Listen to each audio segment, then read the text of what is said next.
Okay, moms, we are going to go ahead and start this morning. I want to welcome all of you here, and we have a new face, Cassie. It is nice to see your face. Good morning. Good morning. Nice to see you. Thank you for having me. Yeah, of course, of course. And please remember, moms, if you have friends that you think would enjoy joining us in this discussion, please share with them. This is definitely a very open group. We're open to anybody who wants to join in and be part of the discussion. It would be so much fun if we were a group that were meeting in person, but that's not even possible. We're in different states, which I think is so cool. And so we have this new and wonderful opportunity to meet together where we otherwise wouldn't ever have that chance. So I think this is even better, actually.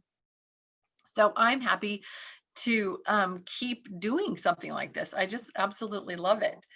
As I was saying a little bit earlier, for those who were on here with me in the first few moments, Lindsay Bunting and I were talking yesterday. She was over at the house, and we were talking about different subjects and kind of what's been going on the past week, what's been on our minds.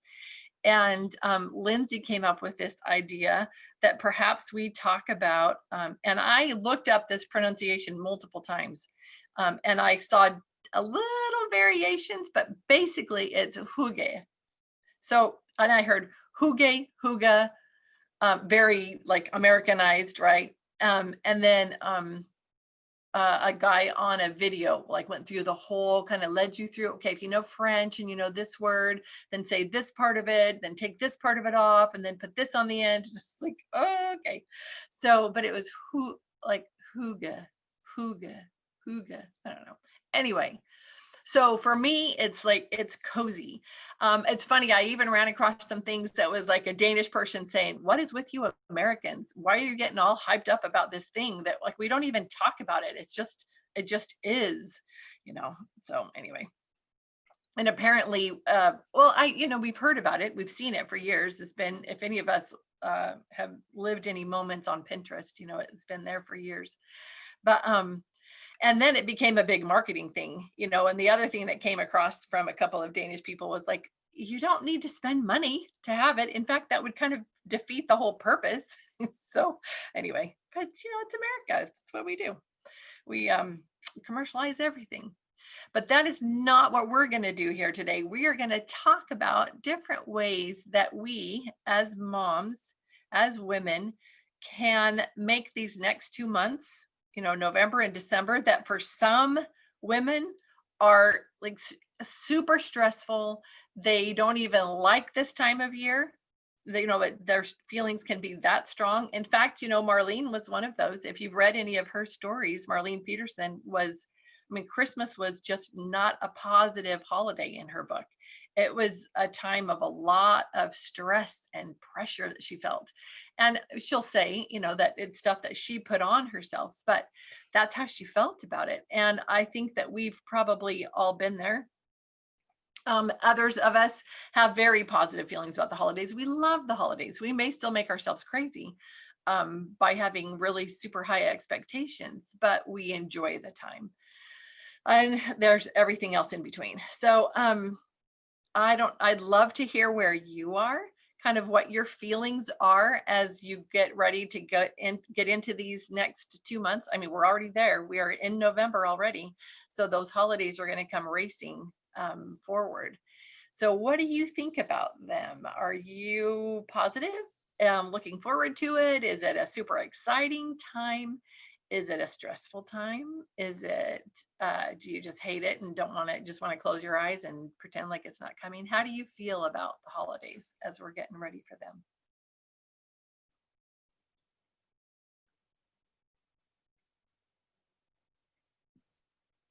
I'll say something.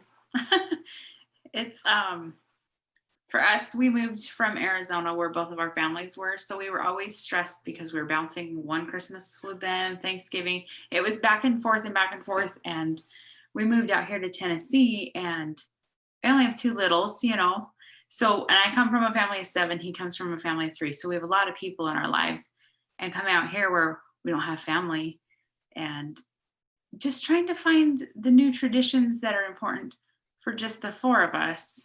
to make it feel like we're not missing the big parties and the big family gatherings. Just that's the balance we've been trying. My mom and brother have been flying back for Christmas every other year, so that has helped. But it's only 2 more bodies. It's not the 30 that we're used to. So I think just trying to find out how to balance or create special traditions for just the small and still make it feel as magical as it was when you were with everybody and all that feeling. Any And ideas? that's a struggle. Yeah, that would be a real struggle. How long have you been in Tennessee? How long has it been since you moved from family?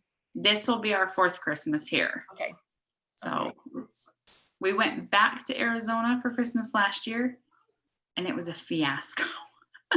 So we were like, oh, we don't actually miss it as much as we thought. But how do we create that magical feeling in our own home? Yeah. That's a really great scenario to bring up and for us to discuss is the whole, family part of it too, because that's another whole aspect. That could be a whole discussion.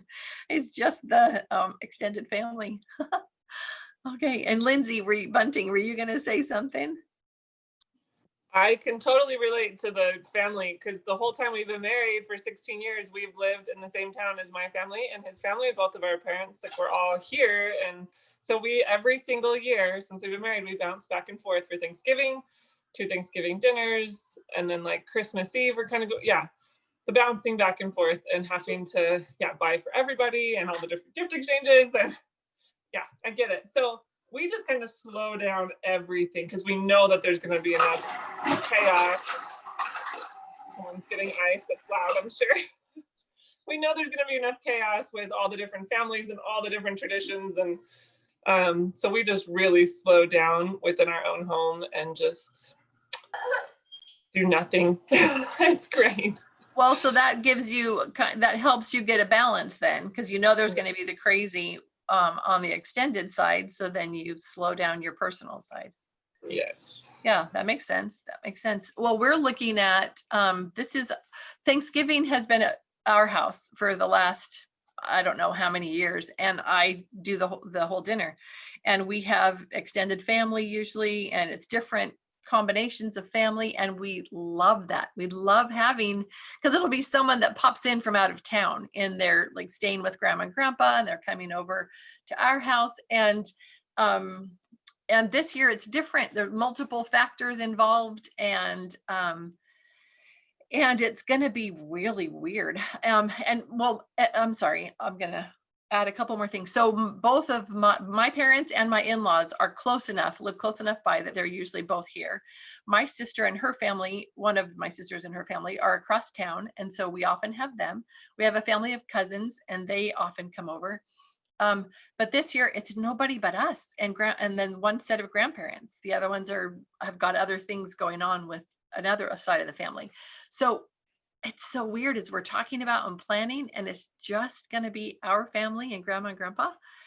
How do we make it something that feels any different from Sunday dinner? Because we always have grandma and grandpa for Sunday dinner and Monday dinner. So what are we going to do about it to make it special? We normally move all the furniture back and put tables up in the family room and we have a fire going and stuff. So we'll probably do all of that still, even though it's just us, just so that it still has that added feeling of something different. It says this is a different day, than normal. I don't know. And we invite people who like don't have a place to go. And, but that so far this year, that hasn't come up. So I don't know. It's going to be different having it just be us. So anyway, okay. Anybody else, other comments about as you're looking forward to holidays? Do you feel pressure? Yeah, Cassie. So normally in a normal non-COVID year, I try to do it all and I go to like all the events or try to fit in all the traditions, and it's a lot of pressure and stress, and I usually enjoy all of the year, and then once September comes around, I start getting anxiety about the holidays because I know it's all coming and it's so fast, and then the year's over and we're in a new year.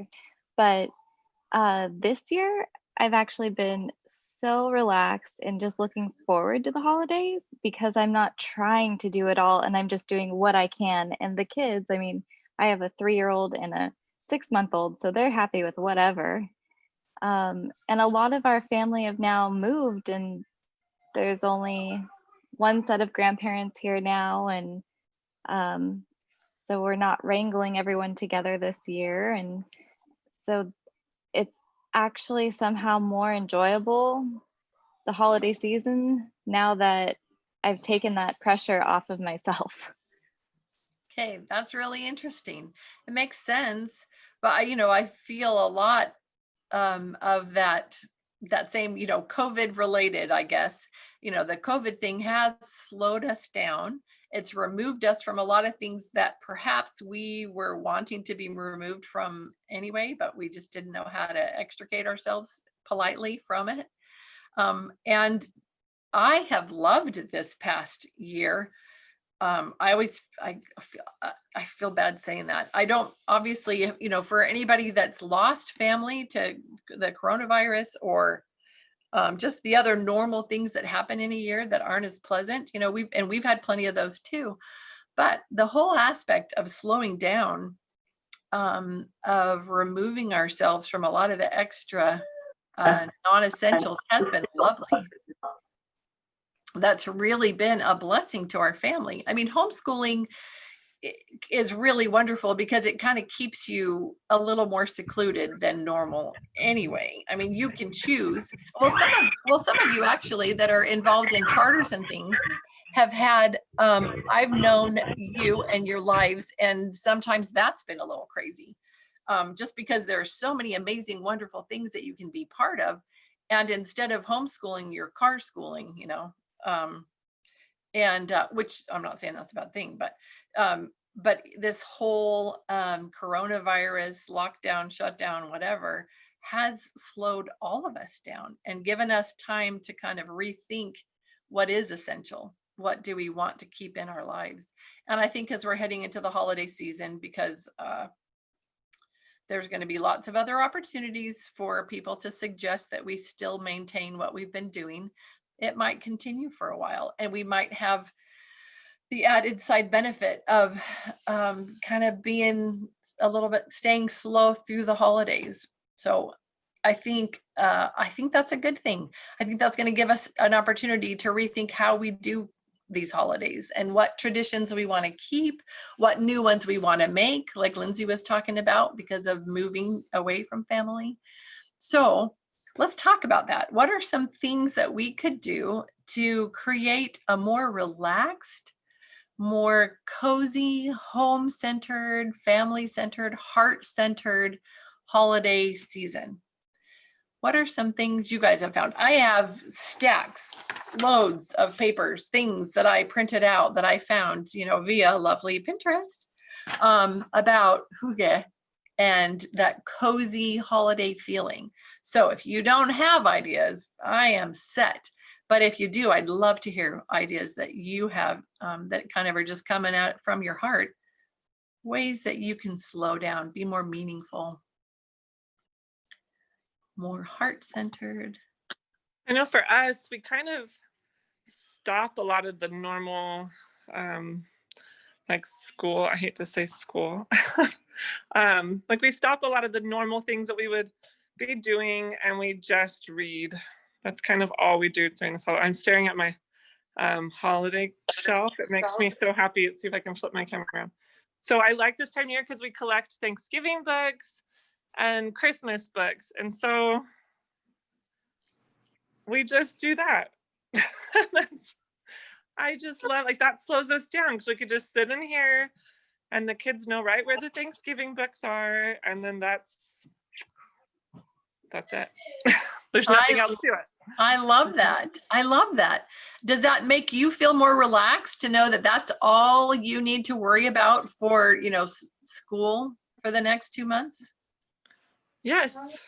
Like it just slows it down and we read more picture books. And I know that we kind of get back to the basics of why we're homeschooling to begin with. So it's almost like a reset for me for the rest of the year. Like, this is why we do this, to be together, to just enjoy the simple things.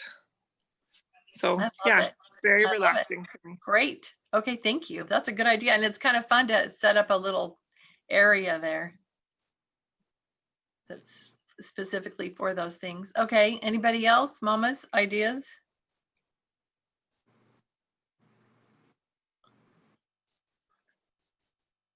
You know, I wait. I give you that 30 seconds to think about. Oh, Kristen, you're unmuted. All right. So we do the same thing. We usually go until the week of Thanksgiving. We'll keep doing things, and then we take off. We don't do school this year. I'm going to keep doing My America Story, but I don't think everybody even has to do that. And I mean, and we're going to evaluate. I'm going to evaluate with the kids and figure that out. But my kids make a lot of Christmas gifts for each other, and they've learned to do things because they see something. I want to make that for one of their siblings or their grandparents or something. And so they've learned to do some things and make some gifts. And so we spend December and part of November even really focusing on just doing those things and making cookies and doing that. But we do a lot of, I'm reading a lot of stories. We have a lot of Christmas books too, and Thanksgiving ones too, or fall, autumn things that we do. But one thing, and to some of you, this is going to sound completely crazy. But just a little background. I've always kind of, if I described myself as a child, I would say I was a little bit neurotic. I'm a people pleaser. And I have to have all my ducks in a row. I just feel, and so I can't just say, it's going to be a free for all throughout all of December. And I'm telling this in case there's somebody more like me. I still have to have a schedule. I have to, and have a plan of, and then some days I can look at that and say, we're going to choose not to do that. Today, we're going to choose to stay in our pajamas all day. But that's not what our typical thing is, because I will go a little crazy if I feel like it's just a free for all, and I can't get it in my brain that, yeah, everything's going to work out. It'll all come about. I need to see that I have a plan for how that's going to happen. And so I don't know, maybe nobody else is like me, but that's not a bad thing. The thing is it's all of our different personalities, right? And I think that's wonderful that you bring that up. So just because you're a person, I mean, any of you who are a person who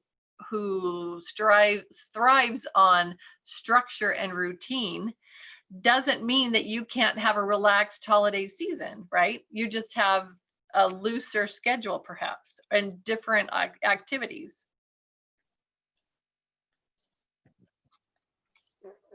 Hey Ida. Sorry. So one thing that we have done anyways, we love to read Christmas stuff too, and I collect Christmas books, but I need to collect some Thanksgiving books too. Anyways, besides that, we try to do like service projects together as a family. And it doesn't have to like be big or grandiose. Like last year we did we found a couple of like food truck things. They're like, they deliver food to people that are homeless, and we made like sandwiches, and we got cookies and made cookies and put them in little baggies and took them for them to deliver. And hard-boiled eggs is one thing that they like to have. So we did a bunch of those, and we took them to the different churches that did have these food trucks for the homeless people, and like just have my kids help bag them and do all that kind of stuff so they could deliver them.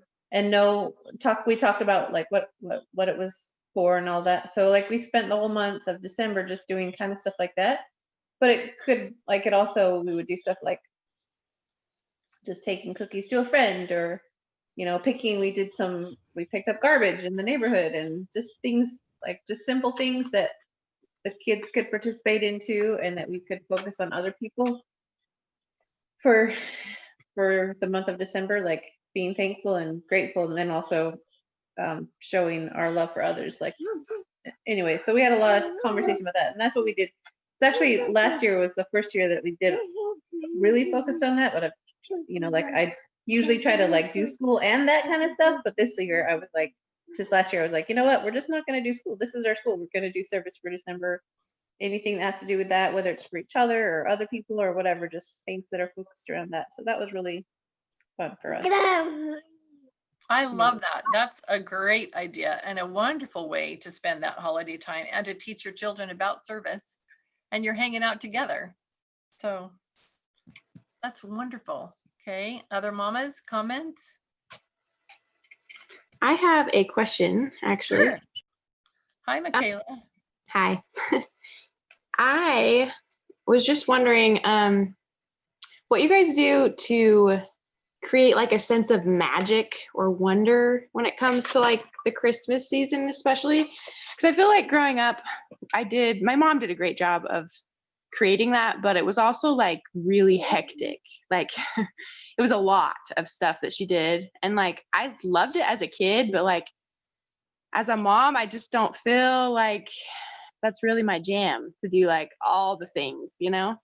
And so I'm wondering just like what things you guys have done that have created like that sense of wonder and magic, but maybe weren't all the things. Does that make sense? Yeah, absolutely. In fact, this morning I was looking for a book that, and then I thought, okay, I'm going to do that a little bit later as we get closer to Christmas, but it's a child rearing book that I have that was written in the like mid 1800s by a man. And it is the best parenting book that I ever read. And I had like a collection of them because I was terrified to be a parent. And in the back of this book, there's a whole chapter about making Christmas magical for children. You know, and here's this practical man, but had a respect and a love for children, which is why his advice was so good. But he was talking about the importance, and obviously people have their different ideas about Christmas and how they want to do that. But he was talking about how wonderful it is to let children be children, to make Christmas magical for them, and how that's kind of the responsibility of adults, you know. And so so I'm really glad you brought that up. I think that's a fun thing to talk about. And I'm going to preface this just to, and you guys can share your ideas, but we've talked a lot about Christmas and Santa versus the Savior, you know, and keeping a proper emphasis on the Savior and all of that. And for our home, we absolutely love Santa, and Santa is a huge part of Christmas. Even though all my kids are grown up now, my baby is 18.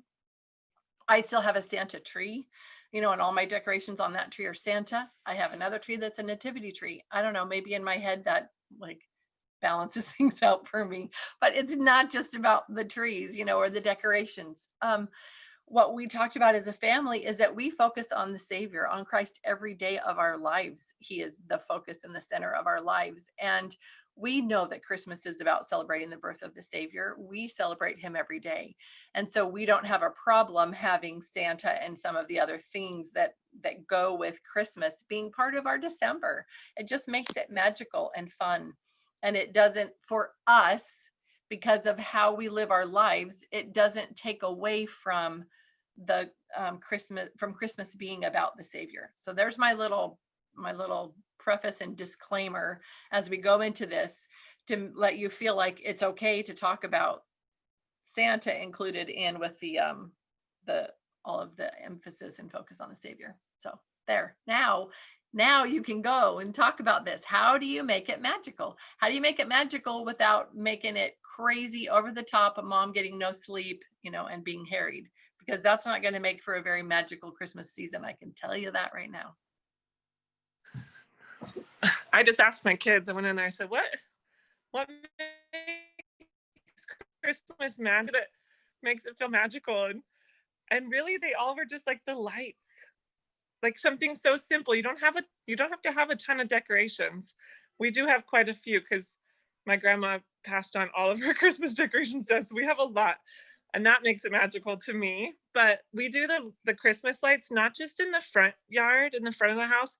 My husband goes the extra mile and puts them along the back of the house. So from our living room, which is in the back of the house, we can see the colorful lights, and I think that does it for him. I don't know. That's awesome. And that's an easy-ish and inexpensive way to bring a lot of magic. Okay, Ida and Kristen, both of you. So my family, there's 11 kids in my family, and we were not at all wealthy growing up. And my parents were very, they would get, I don't know, they would get a little bit, we had traditions, we would do stuff, but a lot of our traditions revolved around food. And as kids, something that was really important to us was a tree and having lights. And I loved having lights to look at, and we would go drive and see lights. And my dad was never like, oh yeah, let's put up lights. Meh. But I loved it, and my siblings and I loved it. And we'd always try to make an effort to put up the lights because we thought it looked cool. And so I think totally I agree with Lindsay. Like, just simple things like that, especially when you're little, is super fun.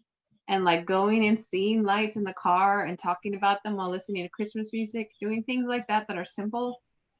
Even like you could do things like I hate Elf on the Shelf. I hate some of the stupid things with Santa that like are just, I mean, I don't have a problem with Santa, and he's part of our Christmas to some extent, but it's not the focus at all. And I don't really spend a lot of energy or time on it. And then that's fine if other people do. I'm totally fine with that, but I just don't, because that's not my jam. But I love like we go for drives and we'll look at the lights and listen to Christmas music, and we make Christmas cookies. And just like once a week or twice a week, we do something like that that's really focused on like Christmassy stuff, that I can like not lose my mind. Uh-huh. And then like I think it's really fun when you get kids involved in it. Like that's what they love. They love to be participating. They love to decorate the tree. Like it might look hideous, but they love to be able to put the ornaments on there. They love to be able to help put up lights. They love to be able to decorate cookies and like be right there in the thick of it. Last year we didn't get a Christmas tree. We didn't really have a spot for it in our house. So instead, we made this thing that went from like we had a balcony that in our living room, above our living room there's a balcony in the hallway, and so we took some light strings and we strung them across there into the shape of a tree, and like attached them to the wall across the balcony, and we put decorations all over it and hung them from the light strings, and like then we put a couple strings in the middle, so it was like a tree shape in our balcony, and then we had all the ornaments hanging from it. And the kids thought that was so fun to be able to do that. And then of course nobody was messing with the ornaments, so that was cool. And then also giving them opportunities to be Secret Santas is really fun too, for each other. Like say, oh, today you want to help me be Secret Santa for somebody in the family, and get them excited about participating in that kind of thing. I think and it can be simple, like just making somebody's bed is like doing service, being a Secret Santa, So that's my thoughts too. Keeping it really simple. It doesn't have to be crazy and extravagant. I love that. I love that. And I love the Secret Santa thing. Sorry, Kristen. No. I love the focus on giving, because that is one of the key things I've learned in my experience anyway with my kiddos in making Christmas magical. Is even though they're little kids, even little ones can get super excited about thinking about others. And once they take the focus off of them and they put it on other people, then all of a sudden Christmas is as magical as it's ever going to get. And that's key. That's huge. So Kristen, back to you, sweetie. I'm sorry.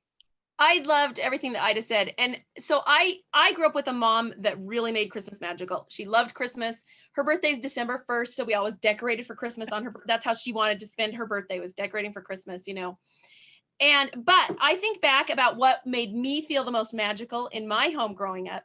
And it was sitting in our living room at night and looking at the Christmas lights. So the lights is huge. And then also my mom always involved us in making treats and my mom did not love to cook. And so her recipes were very simple. We didn't do intricate, we didn't do, we had a fudge that was cream cheese and you mix cocoa powder and powdered sugar into it. That was what we did for fudge. You know, it wasn't this cooking with a candy thermometer and kind of stuff. And everything was simple, but she involved us. And so I think that's really key also. And just a caution that I would have to younger moms, because I wanted to create that magical feeling and I hadn't really thought through what made it magical for me. When my oldest two were tiny, I started trying to create these artificial traditions. That was the thing that made me crazy. And then years later, as we'd talk about it, they didn't even feel like those were traditions. They didn't even remember really doing those, even though we did them for several years. And I can't even remember what any of them are now at this point, honestly. But I kind of learned along the way, don't try and create any artificial traditions. They'll come along. And really the lights and involving your children. And I loved the idea of the Secret Santa and doing service. Those are really important things. But you know, I think the things that make it magical aren't the things that are the big parties and big to-dos. It's the really simple stuff. Yeah, it's the connections. It's the connections. If all of us were to ask our kids, what's your favorite thing about Christmas? Or, okay, we're going to plan for the month of December. Why don't you put in a bag or whatever, all your ideas of the things that you think would be so much fun to do this holiday season. I think you'd be surprised at a lot of the things that would be on the list, and they would be the simple things, not the super involved, crazy things. Amanda, hello, Hi. sweetie. So I was thinking about this. You all talk about involve the kids, and I don't have an experience like mom, but in the kids side, for me it was really special when my mom involved us. She always put us to participate of the family home evening or the piece. So we always was we are responsible for parts of the family home evening, the Christmas special family home evening. So we had to share a message, create a song, something, but my parents couldn't know about that. So we went in a room for several hours and create customs and things for the Christmas. So my older sister was pretty boss. So it was a kind of cool, responsible thing for us. So my mom was responsible for make the turkey and all this Christmas stuff, and for us being the room, close the door, and prepare everything for our part of the Christmas. And we always loved this. And I remember a lot of things that my parents made for the Christmas, but in my mind, I can remember more the things that we did because it was the magical things that we did, like saw a costume that was terrible and we were really young, or created, I don't know, some decoration or piece or sing something that was pretty special for us. And my parents always was like in the end crying, emotional because we did this, and they're like, "Oh, we are amazing." So for us, it was really fun. I love that. Thank you for sharing that. That's really sweet. So it was your involvement as a child, the things that your parents let you do and have control of. And I think a big part of this is if as a mom, we can let go of our control. Like I have a tree, our family tree is the tree that's decorated by my children every year. And it's got ornaments, it is not balanced. It is not, well, now it's lovely because they're older, but it was never a perfect tree. The lights were great. My husband would do the lights. And so the lights would be pretty, but the kids got to do the ornaments, and sometimes I would sneak in and add some things to balance it out a little bit, but I couldn't move any of the ornaments that they put on. I learned that one year because I tried to go in and fix it. And they're like, wait, I put the, fireplace ornament right there. Where is it? Why is it moved? So I didn't want to hurt their feelings. And so I learned quickly to just not care that my tree wasn't a perfect, beautiful, Christmas tree, decorated Christmas tree. But it was absolutely perfect and beautiful because they were so proud of it and they loved it. And people would come over and they would want to take them in there and show them the tree because they had decorated that tree. I mean, that's just one tiny aspect, but look at the difference that made because they did it and they had ownership, But that means mom letting go and saying, okay, I'm going to let you guys do it. Now, Sherry Van Patten, were you going to say something? You I came on. was. I want to know what you're going to say. Well, I had to ask my kids what their favorite was. Oh, good. We're the same about the decorating the tree. I have a big, huge tub out in the yard or out in the shed, and they pull it in, and it's like Christmas when we go to decorate. We usually decorate on my son's birthday, the end of November, and there's books in there and videos in there along with the decorations. So it's like this big month-long party of going through all the stuff that we save for that month.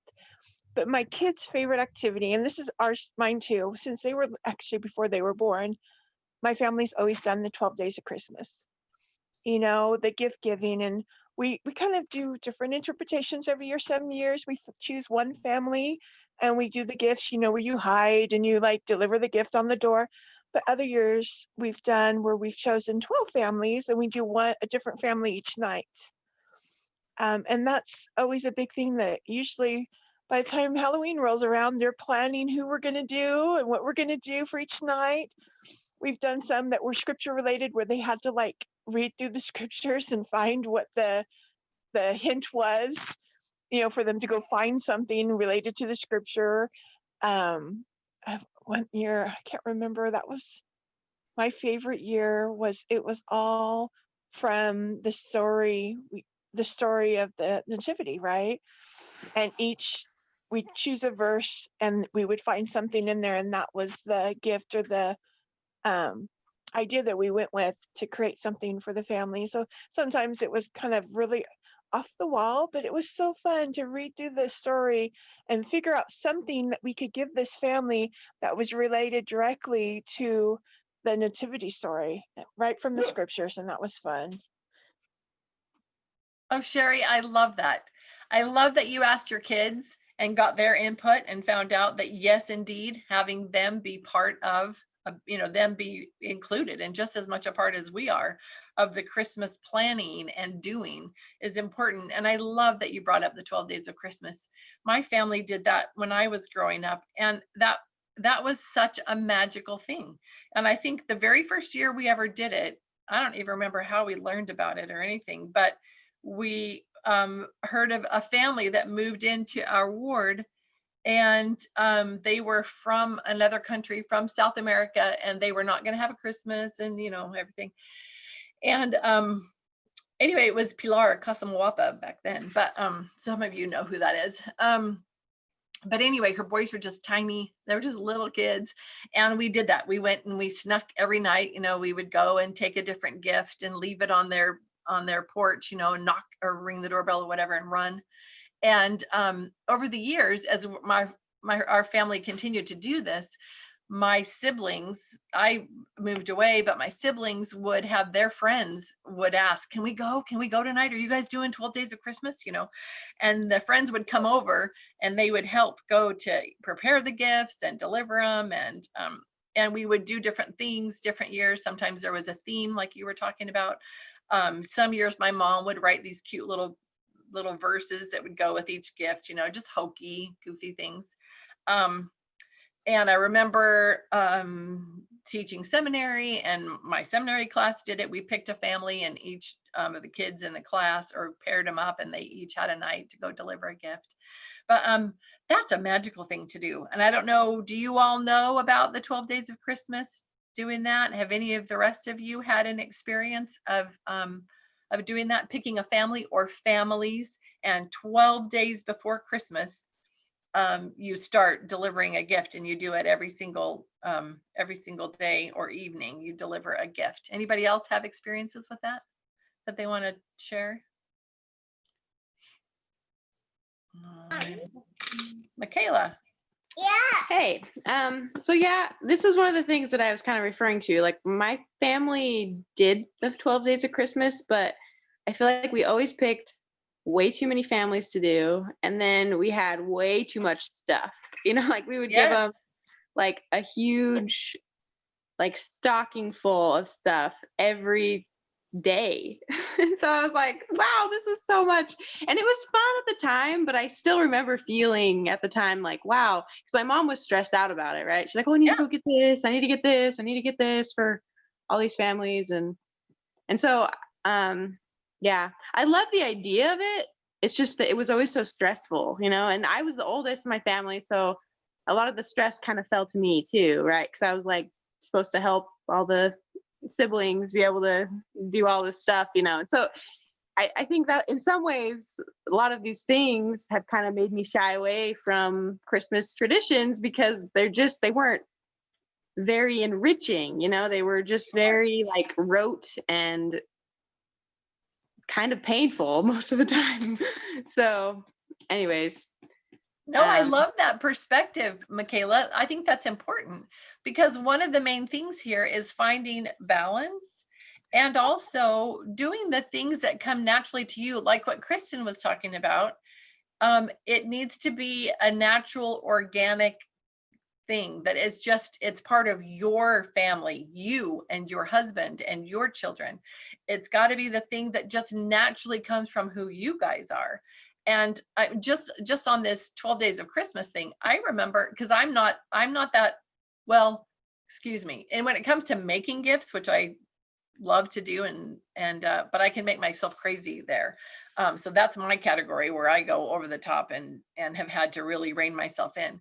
But in every category, there are ways to find a balance, So if you thought, well, I'd like to do that with my family, there would be ways to make it simpler. But the other thing is, one of my goals today is giving you permission to not do those things, because that's important too, to feel like I don't have to do those things. Christmas traditions, there's a long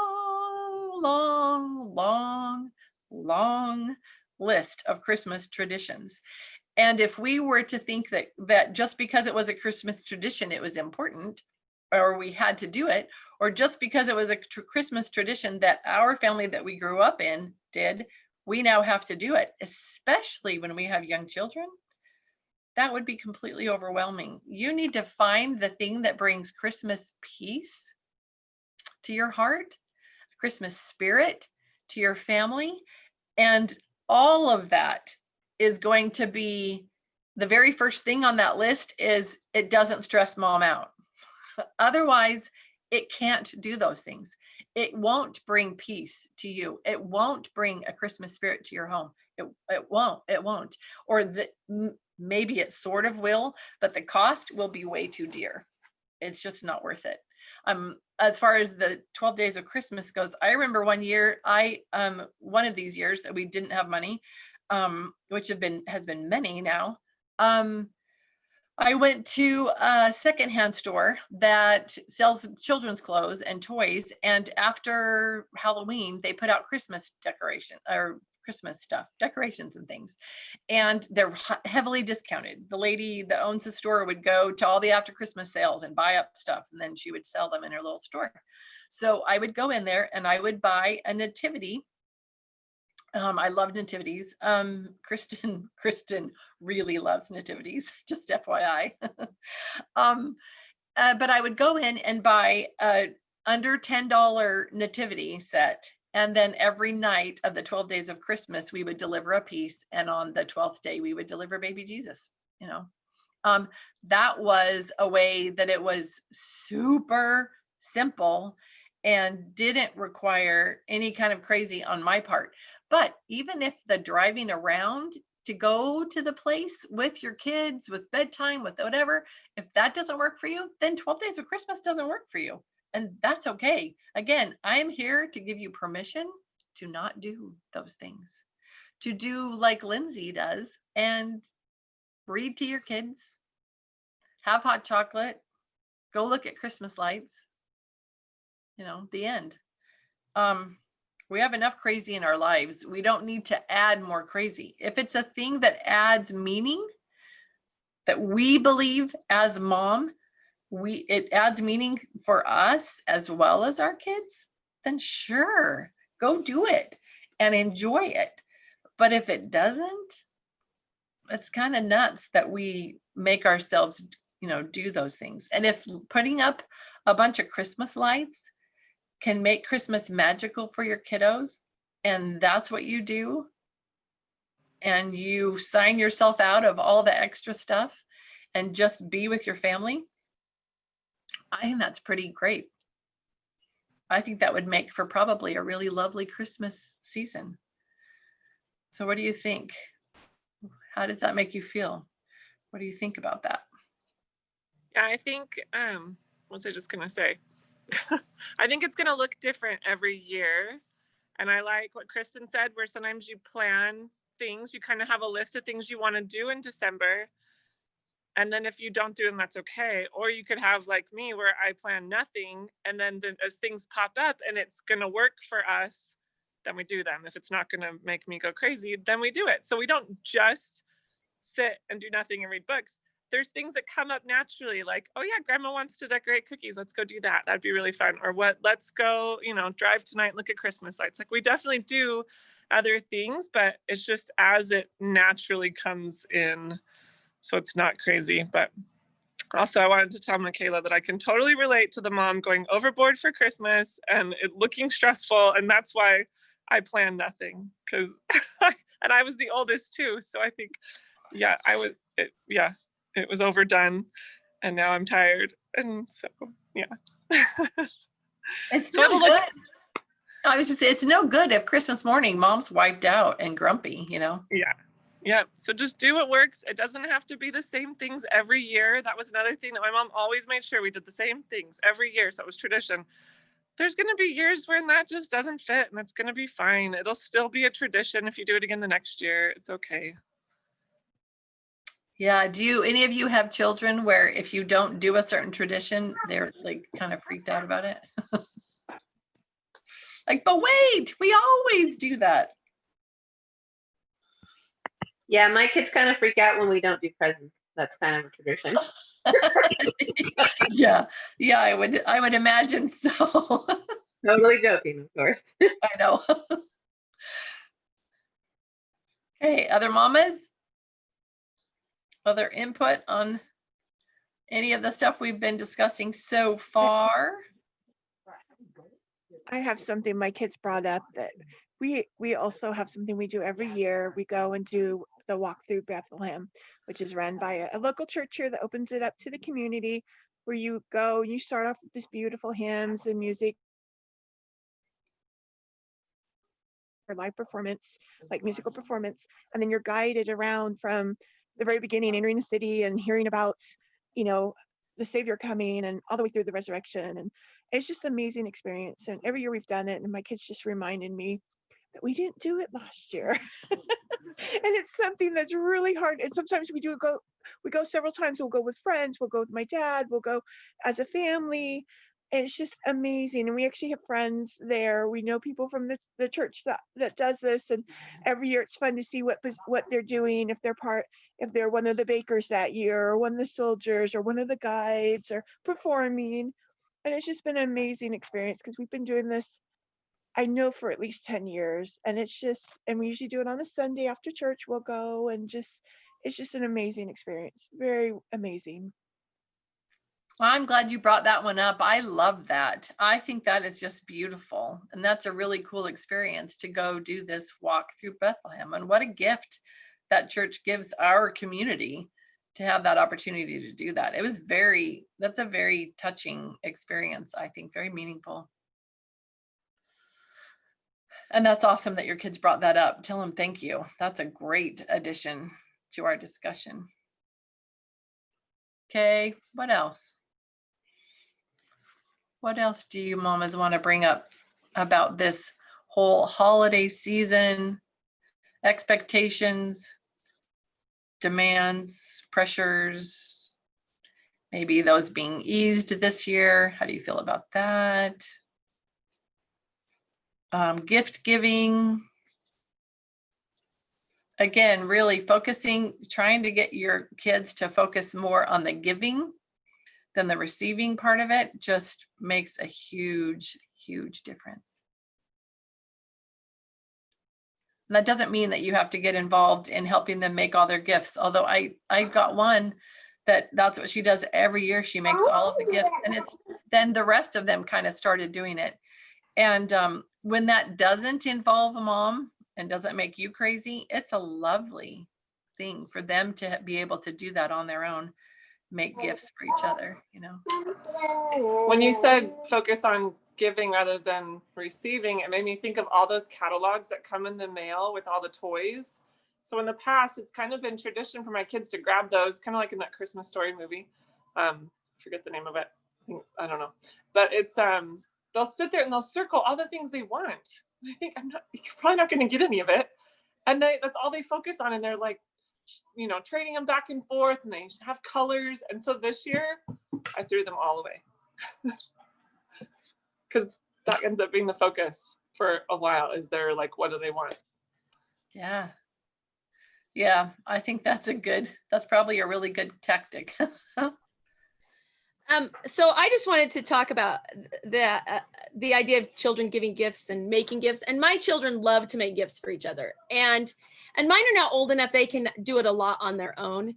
But that can be something, it can be something really magical where they're making something. But I also feel like when they're sacrificing some of their own money to buy something that, and sometimes if they notice that their siblings said they wanted something or whatever, that is just as meaningful when they are sacrificing their own money. And one thing, and mine and Lori's mother-in-law actually used to do this at Christmas time. She would make a list for all of her sons of things that she needed done that they could do to earn a little bit of extra money. And so we do that in our house. And honestly, December is the time that I get a lot of like spring cleaning things done, like cleaning out closets, because I make that list. I will pay you this much. In fact, I don't always, well, it doesn't matter. Anyway, I make a list of things like that, you know, clean out these drawers or this closet. And then I'll pay my children to do that so that they can earn some extra money to buy Christmas presents. And I really do get to Christmas time a lot of years and feel like, wow, my house is really clean because my kids did all these things because they wanted to earn extra money. So that's another little thing. That's a great idea. I really like that. And I love that too. It's been meaningful also, as you said, when they sacrifice money that they have earned to buy a gift from each other, for the other people in the family or friends or whatever. And some years when might have been young enough that, you know, we didn't have lots of money making opportunities, we would make something, you know, a food kind of a something, and then they could individually wrap up the cookies or the suckers or, you know, whatever it was, and then gift them to friends because they wanted to be part of giving. You know, ours now love to do gifts for our neighborhood, you know, so they'll help me make cinnamon rolls or whatever, and then package them and deliver them to the neighbors, or apple pie filling or something like that. But, you know, and it's fun during the year if you are making things, if that's part of your family culture, it's fun to do that and include your kiddos. So, and with that focus on, ooh, that'd be a fun thing that we could gift, you know, at Christmas time or whatever. That helps your kids kind of want to be involved with things. Okay, other comments? Oh, I forgot. Can somebody who has an easier time right now, like maybe Kristen with your computer or something, would you read the comments? The way I'm set up today, it's a little bit hard for me to do that. Yeah, there's some great comments here. Okay, let's see. Let me see how far back I need to go. Somebody mentioned doing the Light the World calendars. I'm not going to read everything, so if I miss anything and anybody else wants to pipe in that they feel like I missed something. The Light the World calendars. And last year, I think the Light the World calendar was, instead of as something every day, it was something every week, which was easier for our family to keep up with because we weren't very good at doing it. But Light the World calendars, those are great.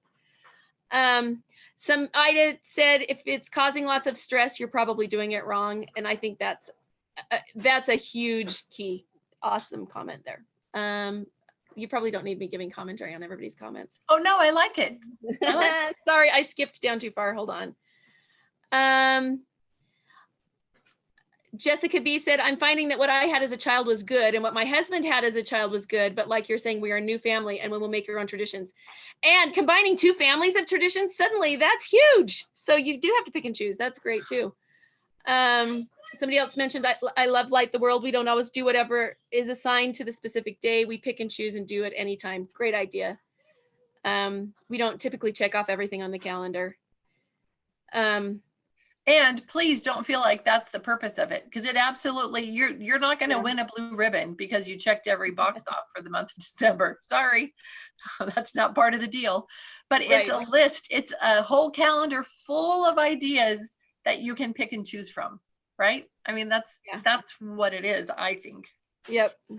I've just decreed, no matter what the original purpose was, I've just decreed that it is just a list to pick and choose from, moms. Yep. Don't feel any pressure. But it's a lovely list. Michaela said, I love the serve as we see mentality. That is a great one too, not to stress out about over planning. Something that came to mind that is magical and recalls all the good, warm, comfy feelings is listening to Christmas music or singing Christmas hymns. Yeah, that's a great one. And we haven't mentioned in that. That was awesome. Oh yeah. And we do that multiple nights. We invite different people over, different evenings, and we just sing. We'll just sing and sing and sing. And we absolutely love that. One time we did the whole operetta Born a King. We invited a bunch of people from our stake that we sang it together years ago. We had an old video of the stake singing it. And it was, Steve and I had been married for, a month and, a month and a half. And all these people that we knew were in it. And so we invited a bunch of us and we had the video running in the background and we just sang along with it. And we had a blast. It was super fun. And that was just an impromptu, gathering of friends. That's very great. Hygge. Lindsay Watkins said, that's my husband. And so I've got a guess here. I think you're referring to if you leave if somebody leaves a tradition out and they say, and who says, you didn't do that. So that's funny. Your husband that does that.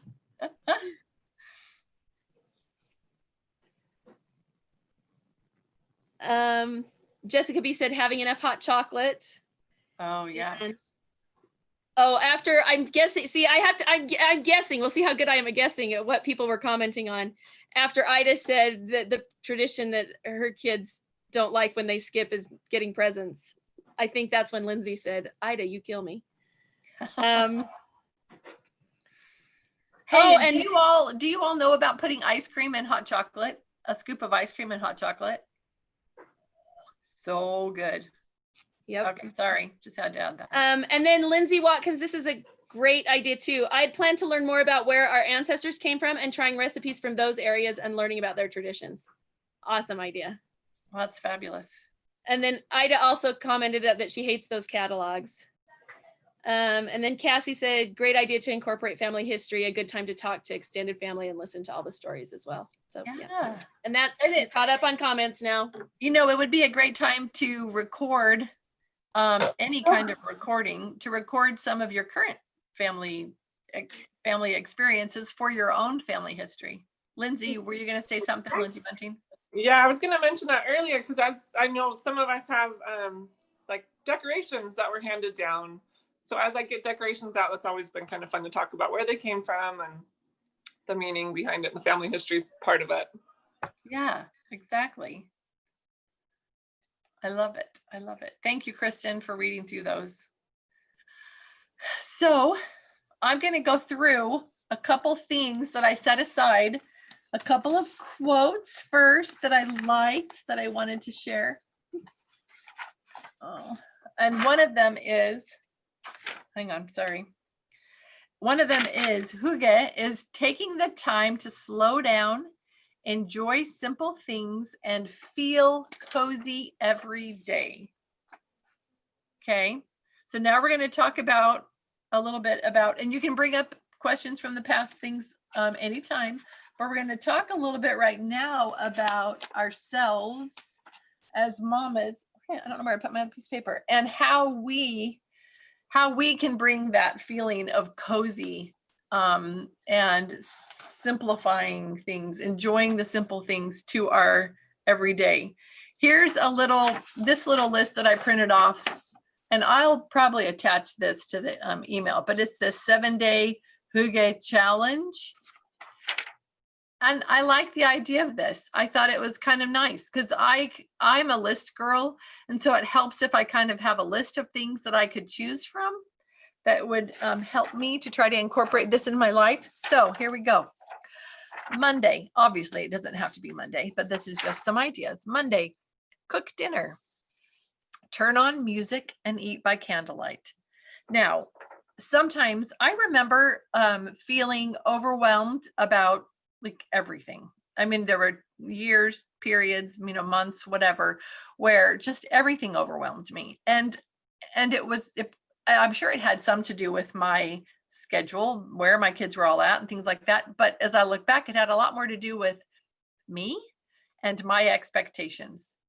I think if we could take the word expectation out of our vocabulary, we would be much happier moms. Much happier moms. Just remove it. Go to your dictionary, take your Sharpie marker, and just scratch that word out. Just pretend it doesn't exist. Expectations are what makes us feel disappointed, frustrated, whatever. And most of the time, the expectations that we have, good or bad, doesn't matter. Most of the time, it involves other people. We have no control over other people. We only have control over ourselves. So try to remove the expectations and just be. Give yourself permission for November and December to say no, to let go of a lot of the things that you normally find yourself busy with. And you know what, really, how much effort does it take to light a candle? Do you know, my kids still remember and think it was the coolest thing ever, the couple of, maybe a few handful of times that I did that. Turn off the dang lights and light some candles. If that's all it takes to make a little magic, go for it. And how do you feel when you have some candles burning in the background, that has a different feel? And Ida, were you going to say something, sweetie? I was going to add to what you're saying about after I had my last two kids, actually I think really after all of my babies were born, my mom was always like, she did everything, like so many things, like she was just constantly busy, and I think too much actually. And so when I started having babies, I'm like, well, I'm going to do all the things. I'm going to can, I'm going to sew, I'm going to have a perfect house. I'm going to be this amazing person, right? And slowly, as each child came along, that was more like, this, I can't do this. This is too hard. I'm losing my mind. And after my last two, I had really bad postpartum anxiety and kind of like OCD stuff because I had these expectations that I was putting on myself. It wasn't coming from anybody else. It was me making these expectations that I need to have a perfectly clean house. I need to cook, homemade meals from scratch with all the healthiest ingredients. I need to have my kids outside and playing and learning and growing and being perfect little children. And and I was not only putting them on myself, but I was putting them on my family. And it started causing lots of problems for me. And I had to really like take a step back, and I went and saw a therapist for a while even, and I think that was a huge blessing, something that I thought that only crazy people see therapists, but I mean, I am crazy, but more than crazy people see therapists. Or But we're she's all like, crazy and we could all do to see therapists. Either right, way, but it works. she said, like you need to stop doing this. You're doing it to yourself. You need to take a step back and look about, don't clean your kitchen 500 times a day. Maybe just like once a day, go through there and decide you're going to pick up stuff instead of worrying about every little mess and having everything, in perfect order.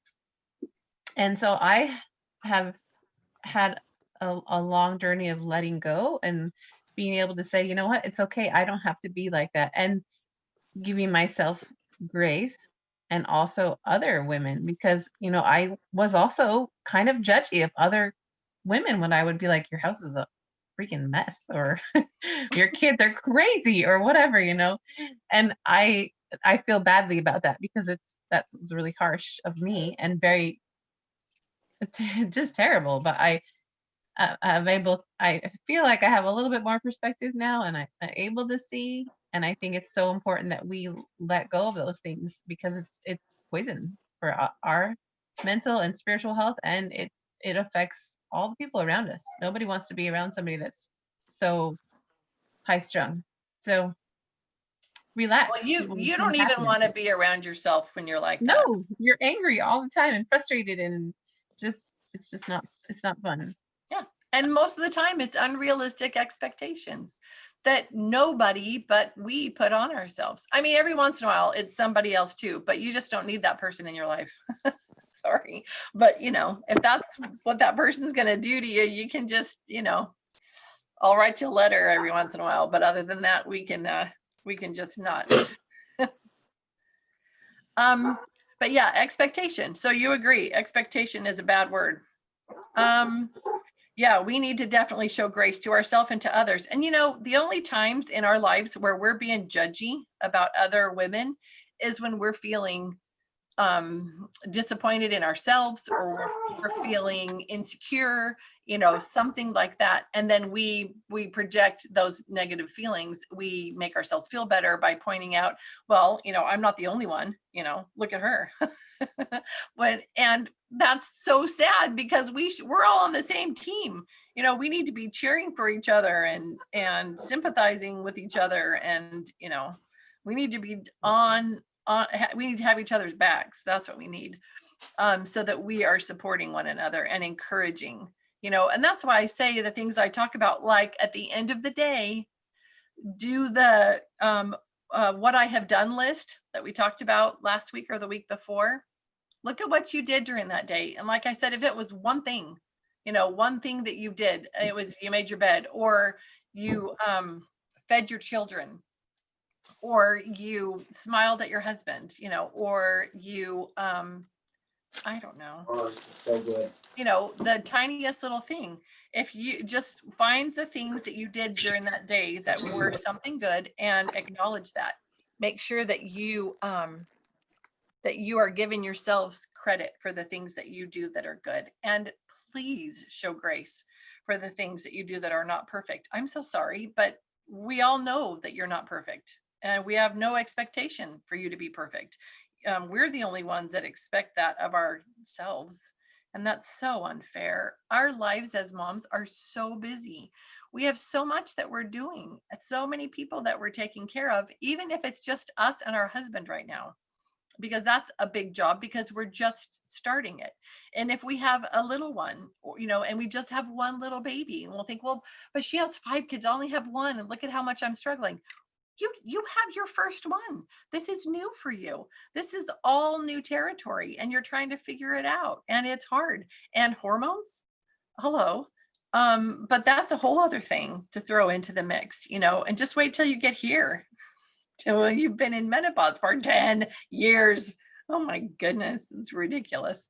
So you throw hormones into the mix. Oh, ladies, be kind to yourselves. Give yourselves a big giant break. Okay, so what do you think? Candles? Could you do candles with takeout? If you don't cook the dinner, is that a horrible thing? Use paper plates? Is that a bad thing? No, that's an awesome thing, right? I just can't afford them. Otherwise I'd have them. So make dinner, have dinner, put some candles out, and you can use the ones like I have, the little, battery operated ones. Those are awesome. You don't have to worry about anything. Unless you put them outside on your patio because you think they look really cute with your little outdoor furniture, and you forget that you live in Bakersfield and they melt, because they do melt. So that's a little unfortunate. Other than that, they're lovely. So one evening, light some candles, have dinner, make it magical. Okay, here's another idea. Buy some flowers, or pick some flowers, or a plant to add some greenery indoors. Greenery indoors is lovely. If you know a friend who has a succulent plant, just go to them with a little pot of dirt and take a cutting and take it in your house, and you will now have a little plant in your house, and it didn't cost you anything. If you live by me, I started out with 2 Ming jade plants. Now I have like 8 big ones. So just drop on by with an empty pot, and I'll give you something green you can add to indoors. That's a very hygge thing, is plants indoors. Have a screen-free evening. That's not just for your kids, that's for you too. And you can do it, I promise. Have a screen-free evening with board games or little card games, or curled up with a good book with, your family. And if you want ideas for kid games, I can give you ideas for kid games that will not make you crazy. Games that you can play with your kids that you're not going nuts. So comments on that? Did somebody want to add something, say something about what we've talked about so far? I want to add something, not Yeah. about what we talked about so far, but my kids this time of year seem to want to take bubble baths all day. So that's another idea. I just thought of it because my little one just went in there and she wanted a bath, because it's not that cold here in Bakersfield yet, but it just for some reason feels like it's just bath weather. I love so that. throughout the day, and I've always told people that's one of the benefits my kids find in homeschooling, is that they could just take a bath anytime they want. There was something else I was going to say, though, that you were talking. I'll think of it in a second and I'll let you know. Okay, flowers, plants. No. Screen-free, board games, card games. I remembered, but it was silly. So No, what? I was talking about bubble baths, but I was to say it's basically just for my kids because I'm 6'3" and I don't fit in the bubble bath. So I don't get to take bubble baths. That's right. That's right. We can't tell that on Zoom, but Lindsay is 6'3". She's a tall one. Lindsay Bunting, I should say. That's funny. I never thought about that, but you would not fit. Oh, darn. Bubble baths are so much fun. And if you can give your kids candles, I mean, I'd say probably not the burning candles. Hello. But the battery operated ones, that's super fun. That's what I would do when they wanted to take a bath, is go put some of those candles in there for them and make it magical, and music. I love music. Adding music, that's one thing that we, like Kristen said, we didn't talk about that much, but Christmas hymns and Christmas songs, things like that, but just music anytime. So for this month of November, listening to lovely music is so great for setting up part of this atmosphere that we're talking about. That's a lovely way to bring that in. We could also create a playlist. I don't know if you ladies are on Spotify, but we could create, teach our own playlist for the holidays. Maybe we should do that. Who does that? Who has playlists on Spotify? Any of you? Nobody's really looking, responding. I just made one for Thanksgiving, because sometimes I feel like I overdo the Christmas music. I start listening to it the second week of November. Yes. And so I just found a lot of music on Spotify about home, about autumn, about love, about gratitude. I have over 50 songs on there, and I'm loving my new playlist. I love that. Are you under there with your name or something different? Yes. I would No, love it's just my name. Okay, great. So Lisa, we'll have to look you up there and find that, because I saw that come up on Well Educated Heart, that idea of having a Thanksgiving playlist. And I thought, that's such a great idea. And so I started one. My son showed me how to do it. And I loved it. But I only have a few songs on there. So I'm really anxious to see yours and see what's on there. Okay, anybody else? Oh, also tea. I don't know if any of you are herbal tea people, but this one, I don't know, I'm holding the tag. I don't even know if it says the name. It does. This is Trader Joe's. This, and I can't read it because my glasses aren't on, but it's a basil, like holy basil tea or something like that. Anyway, I absolutely love it. It's one of my favorites. And I have my little diffuser going with my essential oils. So I'm all hygge over here. Oh, do you see? I'm crocheting.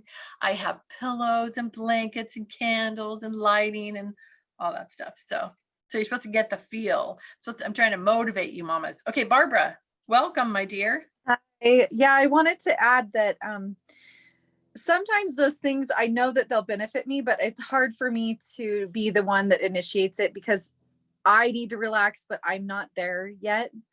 So what I like to do is, if I remember, okay, like I've been reminding myself this week, I need to do that again. I'd like to have my children be the one to turn on the music. I'll assign that to someone, and then I get it done a lot faster, and it just happens easier for me. So I just wanted to add that. Whatever you're doing, you can feel free to like lay out post-it notes the night before. This person can do this person can do that, and it can change the mood without me being in that mood, right? It takes the expectation another layer off of myself. Yes, I love that, Barbara. You know, you never Yeah. say very much, but when you do, it's like spot on. What did you just say? Oh, sorry, I've been busy, and this time is actually not great for me. So No apologies. Ever.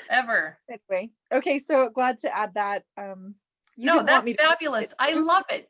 There's a Okay. lot of things that our kiddos could do, you know, and I remember Yeah. there being a time that I assigned Stevie, I think maybe Stevie and Sarah were taking turns, and I used the automatic bread maker, which I normally make bread, bake bread, do the whole thing, but I got a hold of a bread machine thing, you know, Right. and I assigned them to make bread every day just because that's another very cozy hygge kind of a thing, you know, to have warm bread, to smell it baking and all that. And they were super excited about it. And they'd get up in the morning and they'd put all the ingredients in and set it in, or they would do it the night before and set the timer.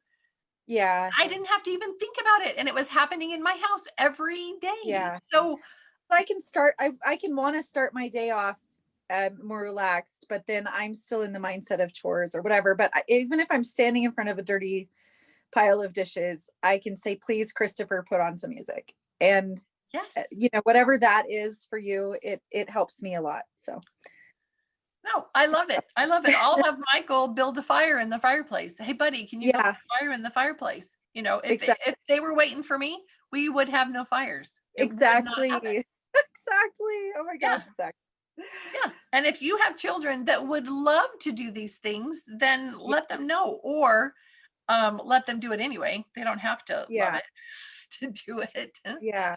And But you know, you start that with your sibling and I'll be right there, you know, and stuff like that. So, okay, I'm going to get my silly face off of here. I know the light is bad. I love you guys. You're I'm going to wonderful. listen. Love you. Love to see you. So that's a great tip. I love that. And then they're part of it, and they feel that they know when they're part of things, when they're really an essential part of things. And that is meaningful to our kiddos. So that's a good thing. That's a really great thing. I love that. Cassie, were you going to make a comment, or are you just back? No, I'm just back and without baby, but Gotcha. I really do like that incorporating the kids, because I know my toddler always wants to help, and I guess I'm more of like, oh, I'll just do it, it's easier, or I do it right.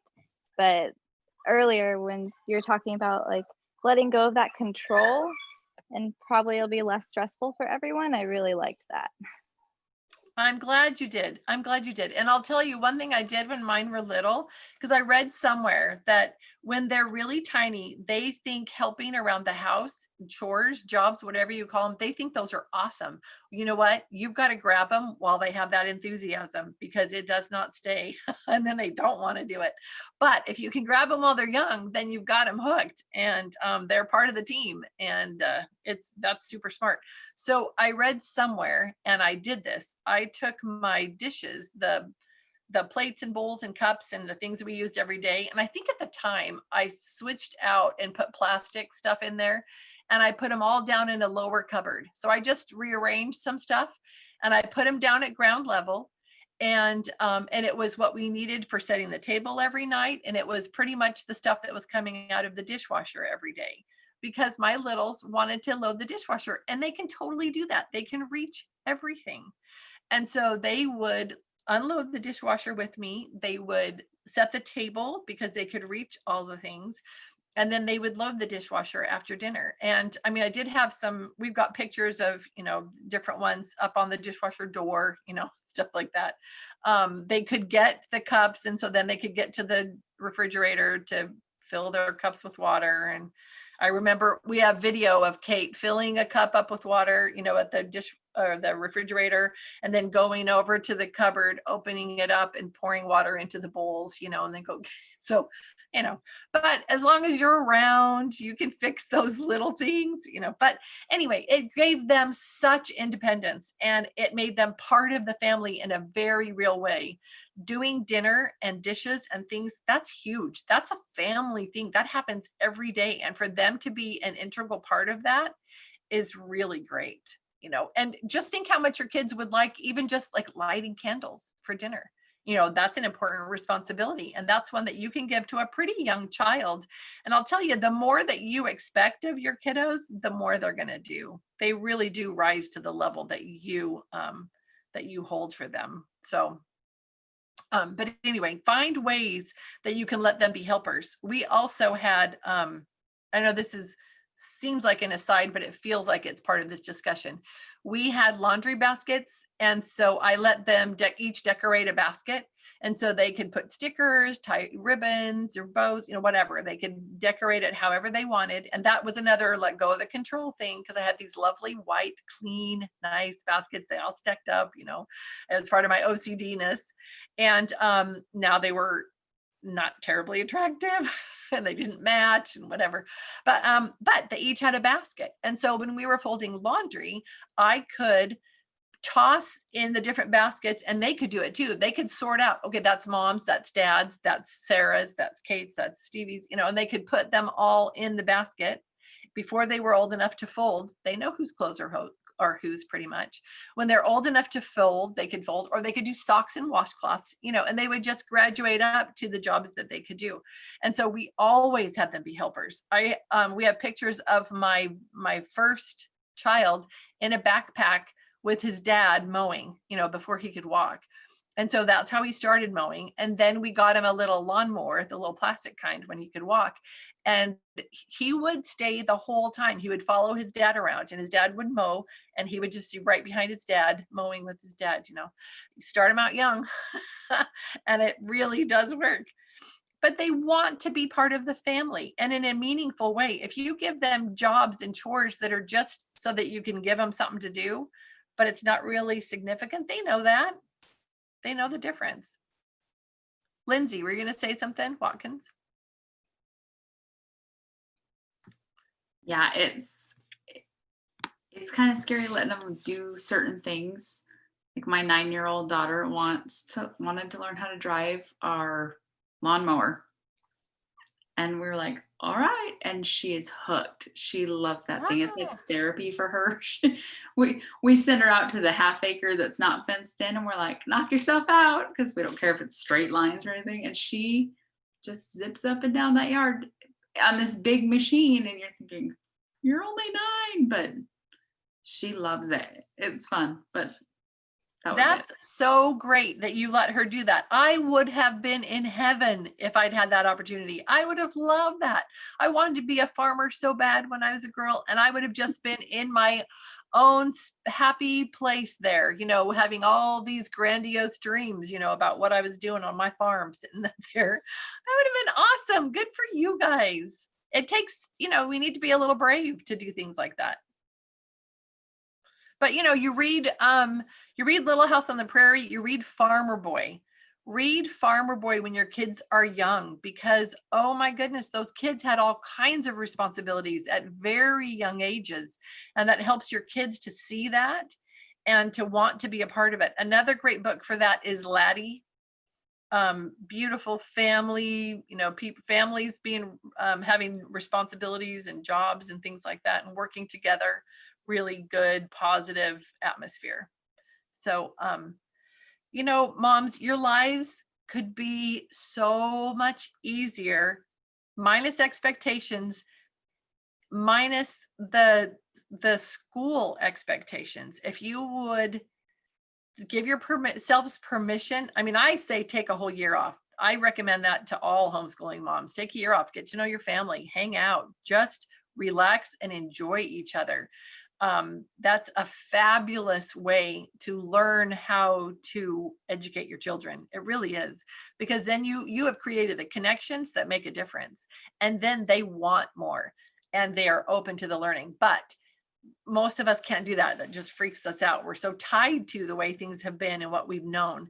So just give yourselves permission for these 2 months, November and December. I mean, read stories if you want. Do My America Storybook if you want. You know, if you're notebooking and you're doing that with your kiddos, do it. You know, if that's just a lovely, normal part of your day, it's a natural, that natural rhythm. It's very organic for your family. Do it. But all the other stuff, give yourself permission to not do it. And find out what your family rhythm is. Because maybe you don't really know it yet, and that's okay, but figure it out. Find out, like what you were finding out what you love and what you like to spend time doing. Also find out what your family likes to spend time doing. It might not be as hard as what you think it is. It might be really easy. It's just giving yourself permission to not do the dishes right now, but play a game with your kids, you know. And like I said, you got to play games that you also enjoy. Otherwise, you're not going to want to do it. Like Trouble and Sorry, I don't like those games. Just me personally, I don't ever want to play those. If you're going to say that, I'm going to need to do the dishes, or I've got to start dinner, or, you know, I've got to go water the garden, something like that. But if you bring up Rat-a-tat-cat, which is a very simple kids card game, it's fun. My kids all get together with their cousins every Sunday night. They make treats and their cousins come over and they play games. And my husband plays every Sunday night with them. There's an older couple in our ward that often comes over and plays with them too. And Rat-a-tat-cat is one of the games they play still. And that's for little kids, and it's fun. Also Sleeping Queens. That's another one that's fun for us to play too. And we need those. Lindsay, you're shaking your head. What, you have some other ideas for some family-friendly kid games? I was just nodding because we love Sleeping Queens. That's like the one that everybody will play. Grandmas, grandpas, little kids can play it. It's great. Yeah, awesome. And charades, you know, teach your kids early to play charades, because charades is fun. Telestrations, if you played that one is maybe a little bit older, but it's like the telephone game where you know, say a thing, but you draw a picture and then you have to give it to the next person and they have to look at it and guess what the word was. And they put the word and then the next person has to draw it and it goes all the way around in the circle. Anyway, that one's fun. Also, we played, I think hold on, there's an official name for it. And it's the game with the dice. Oh, Tenzi, right? And you can buy it. And it's kind of expensive for a few sets of dice. But if you go onto Amazon, you can buy a bag of 100 dice. So 10 of each of different colors. And it's assorted, you know, but it's like 10 that are pink with white dots and 10 that are red with white dots and 10 that are white with black dots and 10, whatever, you get it? And so they're set 10 sets of dice. And then we just make up our own game with that. Every kid can play that game. And so whoever wins the round gets to say what the next round is. So it would be like, okay, you have to roll all fives, you know, or you have to roll 1, 2, 3, 4, 5, 6, 1, 2, 3, 4, or whatever, you know, but you make it up, or they all numbers that pairs that add up to 10 or something. Anyway, but you can play that with all ages. We also made a memory game with faces of our family members. So we took faces. I just took pictures of all the cousins and cropped just their face. And then for every family, like for Kristen's family and for all the other, my husband's brothers, I made a set of 2 of those cards, you know, for each one of the cousins, and laminated them and then put them in a little box and checkbook box and mailed them out for Christmas one year. And it was just a family memory game. You know, that was fun. Everybody could play it. And the added bonus there was you got to know your cousins that lived out of state. You know, the little cousins got to know their other cousins, so that then when we visited, people knew each other. So that was kind of fun. You can do that with family history too. You can get pictures of grandmas and grandpas and make duplicates of those and have a family memory game. We did one with a family of cousins, and we did pictures of our family vacation that we did together with that family. So we just took a bunch of the pictures and made duplicates, and then we got to relive that family vacation over and over again every time we played memory. So that was fun. Okay, so those are games you can play. Oh, Lindsay. Oh, I have 2 more games to throw in. If you have kids that are highly competitive, and that usually becomes a problem if someone loses, there's cooperative games. We have one called Max that I love because I have a son named Max too. But you work together to get, to get the little critters home before Max, the cat, eats them all. So you're working together the whole time and you all win together. And there's another one by the same company called Roundup, where you're trying to uncover the horses and get all the horses in the corral together. So you work together as a team to beat the game, or, so that works for us because we have highly competitive children that will throw the game board. And Right. So smart. Well, we have a game that Kate still won't play because every time she plays it with Michael, he completely, all he does is stops her progress rather than making his own progress. And she gets so frustrated. But so it's good. Those are wonderful. I appreciate that. We need those too. Okay. We play goofy games. We play this one that a cousin came over and showed us one time. We were all sitting out around the fire pit and he told us about this game, and it's just a group game. It's silly, but you start counting and the goal is to count to 20, but the same person can't say the numbers in sequence, so like if you say 1, you can't say 2, somebody else has to say 2, and then somebody else has to say 3, and then you keep, and you can go multiple times, you just can't go 2 times in a row. And so so I say 1, and then like Lindsay says 2, and Kristen says 3, and Ida says 4, and Cassie says 5, and but you would be amazed at how many times that game gets stopped because you have to start all over again if 2 of you say the number at the same time. So you go back to 1 again. And so that'll go multiple times until you finally get to all the way to 20. And that we're just laughing, and it's just the goofiest, silliest game, but we do it regularly. We play that game. And then another one we play is when we're in the car, we play all kinds of goofy games. We'll do the alphabet game and all that kind of stuff. But we started one where we pick a song. Everybody picks a different song. And when we say go, you start singing your song, and you just have to keep singing your song. You can't stop, but you're also trying to hear what other people's songs are. And then when Dad says stop, then you have to try to guess or say what the other people's songs were. I am horrible about that game. At that game, I can barely keep singing my song when other people are singing their songs. So, but it's amazing. Some of my kids can get like everybody else's songs. So that one's kind of fun. And another one we do is we do the song bingo. There was a farmer had a dog and bingo was his name, with the clapping and everything. We do that, but you sing it one word at a time. I can't remember if it's one word or one syllable. It's one word. So you have to sing your word, and you go around in a circle, and so just there was a farmer had a dog, and and you go around, and the clapping and everything. And missionaries that come over, some of them love it, some of them think we're nuts, but that's okay. I'm all right with that. But that one's just a silly, fun game. So just find silly, fun things that your family can do together to play together and hang out together. Okay, continuing on with my little list here. Create something. You could do a craft, bake cookies, write a poem, sketch, knit. Just be creative, create something, whatever that looks like in your family. Watch a movie or family movie. What do they call them? Home movies with your family or friends, with lots of cozy blankets and hot beverages. Savor a leisurely morning with breakfast. Sometimes we just don't have time for that. Some moms are great about making breakfast every morning. That's a thing that is your family thing. And some of us aren't. And so maybe just taking a morning and making breakfast.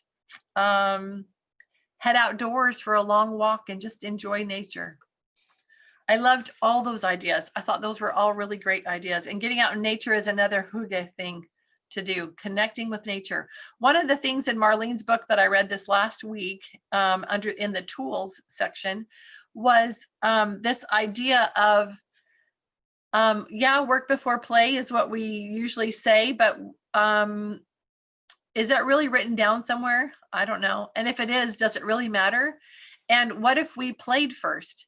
Because so many times we never get around to the play. We get the work done, but we never get around to the play. That would be my kids' argument a lot, because we have a huge yard and pool and all this work that has to be done every Saturday, and it's hours long. We get done, the yard, pool, everything looks lovely, and then we're all tired and we don't do anything out there and we're not enjoying it. So she says, go enjoy it, go play first thing. And then maybe your kids will be more involved and more willing to do the work part. Lindsay. I was just going to add that when you have little kids, play is their work. That is the work of a little child. So it's not play before work, it's play is work. So yes. Thank you. You And don't that's a have to good make thing the to work- remember. What? You have to make the work play, Lindsay, right? Because they need to do work. It just has to be fun work, right? Yes. yeah, it's all play. And Work. you can. My kids love to do work with their dad. They don't love to do work with me because work with me is serious. It's work. Lindsay's why are you laughing? That's not nice. I'm just kidding. But I'm laughing because I relate. I'm always, my little boys, they're like, we're bored. We want to do work. We want to do something. But if I give them something to do, it's not very much fun. If dad gives them something to do, it's super cool. Yes. Yeah. Totally And my the same husband's here. super fun to work with, because he's laughing with them and talking and I'm like, get the job done, like we've been out here 20 minutes. This should have been done in 10. Okay, I'll share an example. My husband put a new roof on the house that we moved into in the middle of, let's see, June. It was in June in Texas. Okay, so it was like 100 degrees out most of the time.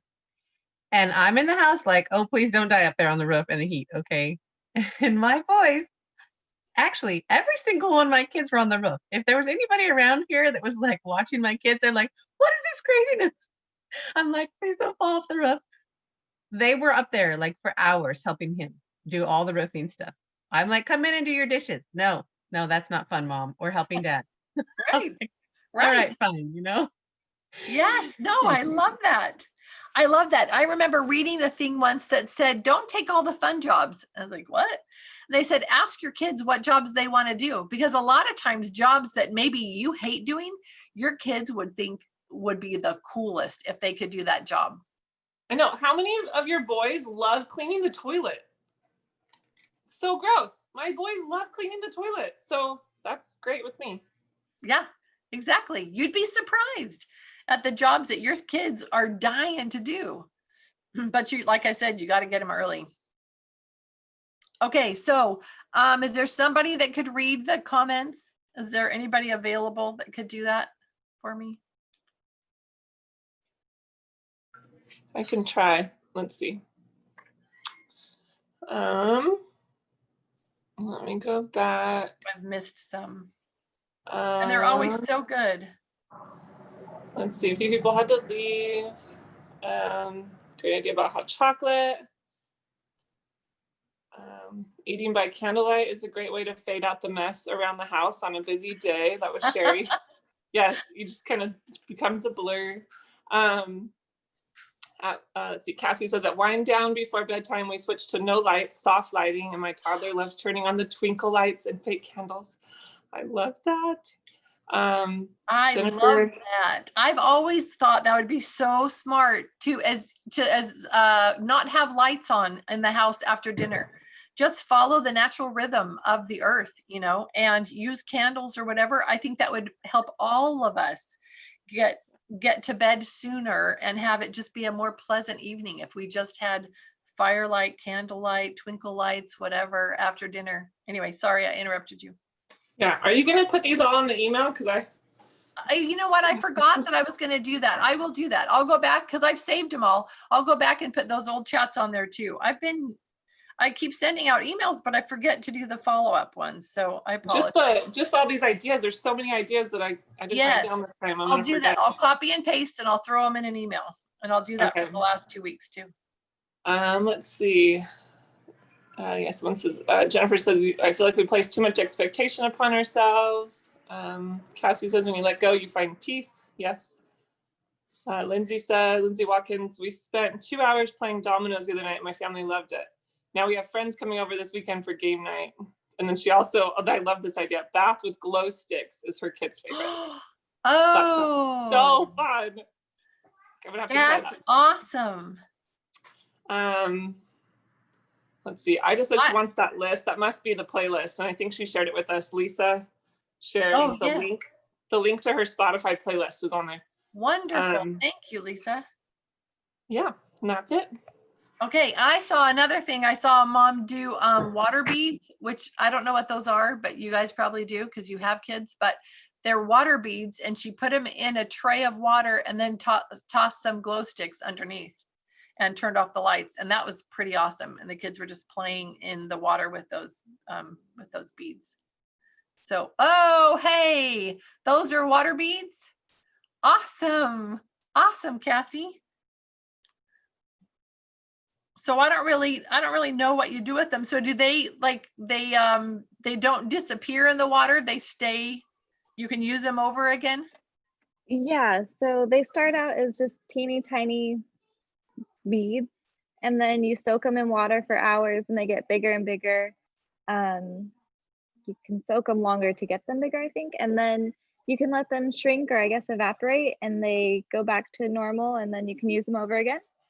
But you can add like for Halloween, put little Halloween trinkets in there and they can dig through and find them, or color sort, or pretend tea set play. There's a lot of ways to use them. That is very cool. I love that. Thank you for getting yours to show us. I saw them glowing with the lights, and I think you're right. I think there were like little spider rings and different things in there. They were doing a little, they were looking for the items. Very cool. I love stuff like that. And you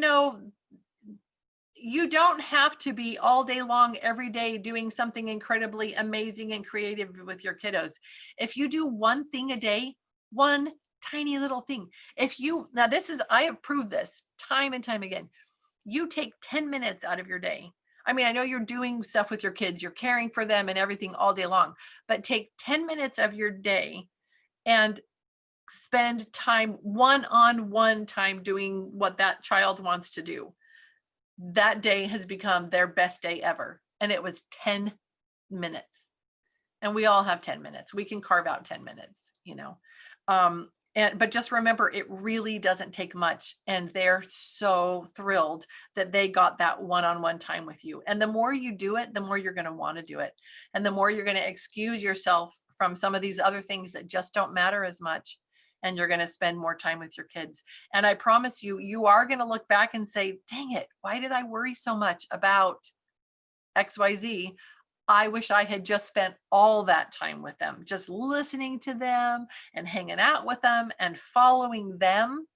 Follow them. Go outside sometime and follow your child around the yard. Let them show you what they think is cool out there, or on a walk, or about their toys, or their favorite book, or anything. You're in the grocery store. What's your favorite part of the store? What do you love? Try to put yourselves in your kids' position. Try to imagine being them, and just breathe and take some time to enjoy just hanging out with them. You will be so glad you did. You'll never be sorry for that. You'll never, ever, ever, I know you hear that stuff, but you'll never be sorry that you traded, whatever project for spending time with your kids. You won't be, I promise. They grow up way too fast. I'm right now, I have all 4 of my kids around. 3 of them are at home just because of COVID and craziness and everything. Because my son, my youngest, who would be on a mission now, has been on hold.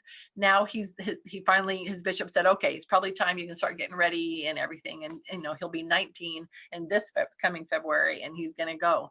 My oldest and his wife, Amanda, who's on here under Stephen Gabbitas, they're here for a little while. They're trying to find a job and everything. So they're around. They're like half a mile away at Grandma and Grandpa's house. And like I said, the other 3 are here at home. But I see it. I know it's happening. Within months, I think that we're going to be down to probably one. And then soon after that, probably none. And it's going to happen. I'm going to go from 4 or 5 really, because I've got Amanda too, my oldest sweet wife. So I've got 5 kiddos right now that are here around and with me and doing all the family things with us. And it's going to go really fast from 5 to 0. I mean, I'm crossing my fingers. I hope Stevie and Amanda get to stay here and they have their baby here and they're going to be around, but you know, they have to do what's best for them. But I love having family. I love having them all be here, and they're going to be gone so fast. They're still going to be around. They're still going to be in my life, and it's going to be wonderful and everything. But I do miss that time. I miss the time of just hanging out with my kids and it just being mom and the kids doing whatever we were doing. So I don't know. I tell moms that in the stores. And then I met a mom that said, I hate it when people say, oh, you're so lucky. This is such a great time. I miss it, whatever. She's like, because I'm not having fun. I don't like it. I don't know what they're talking about. And it just makes me stressed. And I was like, oh, shoot, I'm sorry. I didn't mean to stress you out. Sorry. It doesn't take much either. I remember you told me that several years back to just spend a little bit of time with the kids. It only takes 5 minutes of just focusing on whatever they're doing. If they're outside, go out there and see what they're doing. Like, we send our kids outside. What are they doing out there?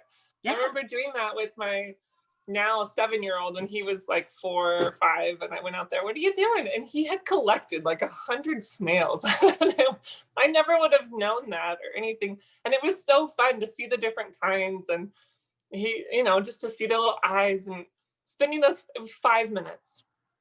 It was like 5 minutes, and it made such a difference for probably days for both of us. And so it doesn't mean that we need to spend all day seeing what our kids are doing or not doing the dishes and spending time with them, because they need to see us working too. Yep. And, we are moms. They need to see what being a mom looks like. We don't just play all day, but to just take 5 minutes for each kid and just go see what they're doing. And it doesn't even have to be every kid every day. It doesn't take much time. That goes a long, long way. So if you think you don't have time to spend time with each kid, it doesn't take much. I'm so glad you came back and said that. I had said that while you were gone. And I said 10 minutes, but you're right, 5 minutes. Really, truly, it doesn't take long. And here's the other thing I was thinking of while you were talking, Lindsay, is if our kids know that when the work is done, we're going to hang out and we're going to have fun and we're going to play, they're going to help us get the work done because they want our time. They want us hanging out with them. But I think that my kids learned early on that we get the work done. And then if there's time left over, then mom and dad go, ooh, cool, we can do some more work instead of, let's go play now. And so we learned now to play, but don't make that mistake, make the time to play. And it really doesn't take much at all. And they remember those times. Like even yesterday, Lindsay was here because her oldest was here for a piano lesson with my daughter, and Lindsay and her youngest were outside. And when I went outside to play, I did go outside to play because I knew Ruby was out there. But we went over to the pond and we just hung out there. It was so much fun just hanging out with Ruby and letting her talk and letting her show me what she was doing and, ask questions and whatever. And it took, I don't know how long we were out there, maybe like 10 minutes, but I don't know. And I think that was meaningful, for her. I mean, obviously I'm not mom, so it's not the same kind of magic, but still to have an adult person in your life, somebody that you like, spend time with you, that's pretty awesome. So, okay. Any other comments, mamas? Something that I try to do, because sometimes I am not as good as I'd like to be about just taking time with the kids individually. And for a while, we had the kids going on like a daddy date. They would get to go and spend one night a week. Dad would take them someplace and do something fun. And then I felt bad because I was like, I feel like I need to spend time with them doing fun things because it's all day long. I'm like, do your schoolwork, do your chores, do this, whatever. And I'm busy and not having fun. And I've gotten better about that, but also like just uh, kids love my older kids hate going to the store with me or anything like that. And that always kind of bothers me because I'm like, you don't want to come with me? I hate to go by myself. And I always like, come on, let's go. It's going to be fun. And I try to make it fun. They're still like, no, I want to stay home. And they used to want to go more, but now I think it's partly that they're just like, I want to run around and play outside instead. If I'm in the car with you and then I have to go just walk around, it's boring, But my little kids still love going with me. My youngest 3 or 4.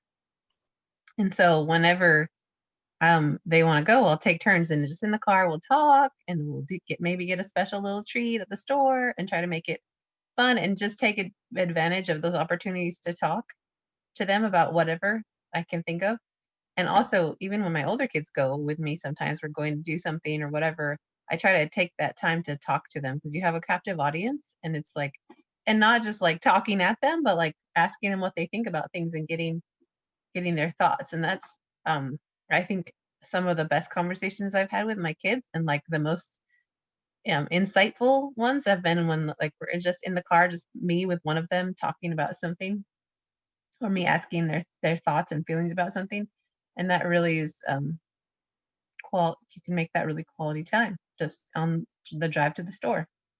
Yeah, I love that. And that's important, especially when we're the teachers too. I mean, if we're doing Well-Educated Heart and we're really doing it, we are going to be a different kind of a figure in their lives, not so much a teacher, but we are still the one to remind them of their jobs, their responsibilities, the things that they need to get done. And so it's a great thing when we take that time out with them to also have fun with them. And the thing they want to do most is talk about themselves. So if they learn that when they're with you, they get to talk about whatever they want to talk about, and I've just got to remind myself, just stop, don't talk, just listen to them. And so now my young adult kids love to go one-on-one because they get time just to talk. And so that's an awesome thing to do with them. So I love it. I'm going to put some of these hygge ideas on our little email. I am going to put the comments. I'm going to attach that so that we have that. I made progress on my blanket. So I'm excited because I got to sit here and crochet while we were talking. And Ida's sewing. You're sewing? Oh, it's tiny. What is it? Because I can't, my eyes are so bad. They're like little triangular things that are like a pyramid shape. They're filled with rice. Oh. And like I got this idea for the first month for when we talk about China and stuff. This is a game they play. It's kind of like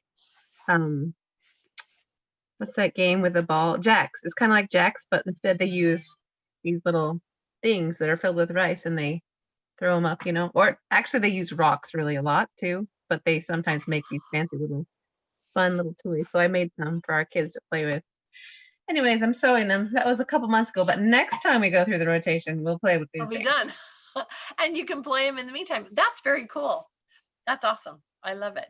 Okay, mamas, I love that we get to talk together, and I've decided to just stop worrying about how long we go because it's lovely, especially during this time, to have some friends that you can just sit and chat with. So mamas that have the little babies and then just crazy days, I understand. You come on, you go off when you need to. And if you want to pick up and watch the recordings, you can do that too. You have that option always. So it's been lovely. I will get this edited quickly so that we can put that up just like last week, and then include that email, all that information on the email so that you've got all that follow up. And for all of you, if you've got some things that you'd like to share, some other ideas, some links to things that you mentioned today, or lists of resources, if you would send that to me via the email, then I can include that, attach that to send with the email this week for the moms. So, okay, thank you so much. It's been lovely. It was a really nice discussion today. I appreciated all the input. Good to see your faces.